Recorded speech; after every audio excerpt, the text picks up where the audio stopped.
নমস্কাৰ বন্ধুসকল, মই অভি স্বাগতম জনাইছোঁ মোৰ ইউটিউব চেনেল লাৰ্ণুছ অভিলৈ।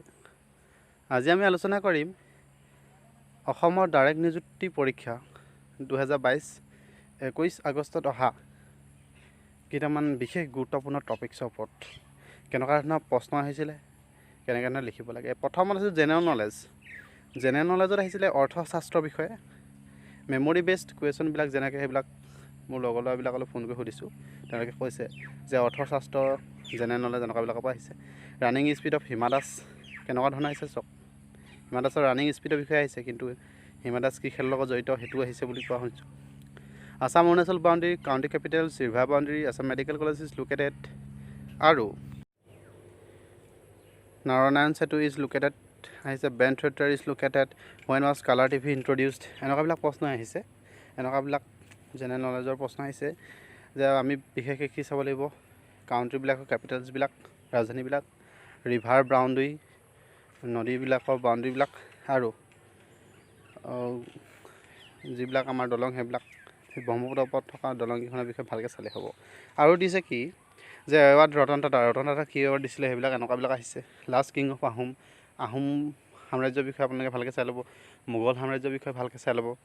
তাৰপিছতে নিউ এপইণ্টেড কেবিনেট মিনিষ্টাৰ, নতুনকৈ কেবিনেট মিনিষ্টাৰ কোন কোন হৈছিলে সেইবিলাক আহিব। 8 মে অবজাৰ্ভ কি হয়, আছাম পলিটি, এনেকুৱাবিলাকৰ বিষয়ত আহিছে। আৰু ৰিজনিঙত আহিছে ভেন ডায়েগ্ৰাম আঁকিবলৈ। ভেন ডায়েগ্ৰাম আপোনালোকৰ ইজি যেন লাগিছে, আপোনালোকে ভালকৈ চাই ল'ব। তাৰপিছত আহিছে ডাইৰেকশ্যন টু গজ এবভ 10, 8 গজ বিলো, এনেকুৱাবিলাক আহিছে প্ৰশ্ন। কোডিং আহিছে, ডি কোডিং আহিছে, অড ইন ওৱান আহিছে, আলফা চিৰিজ আহিছে, ব্লাড ৰিলেশ্যন আহিছে। ব্লাড ৰিলেশ্যন আপোনালোকে পাৰিব যে বৰদেউতাৰ জীয়েকৰ জীয়েক আপোনাৰ দেউতাৰ পুতেকৰ কি হ'ব, এনেকুৱাবিলাক আহে, আপোনালোকে সেইবিলাক পাৰিব। নেক্সট আহিছিলে মেথমেটিক্সৰ প্ৰফিট এণ্ড লছৰ বিষয়ে আহিছে, বহুত প্ৰশ্ন বুলি কৈছে লগৰবিলাকে।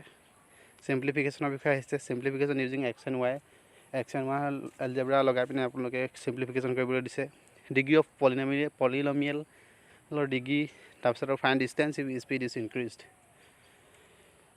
দূৰত্ব আৰু স্পীড গতিৰ বিষয়ে বহুতবিলাক প্ৰশ্ন আহিছে। আপোনালোকে যিমান পাৰে মেথমেটিক্সত চাই ল'ব। মেথমেটিক্স 35 মাৰ্কছৰ আহিছে বুলি কৈছে লগৰবিলাকে, আৰু ৰিজনিঙৰ আহিছে বোলে 15। আপোনালোকে যিমান পাৰে চেষ্টা কৰক, আৰু বহুত দিন আছে 28 তাৰিখলৈ। যদি ভিডিঅ'ৰ ফালৰ পৰা like, comment, share and subscribe কৰিবলৈ নাপাহৰিব। থেংকছ ফৰ ৱাচিং।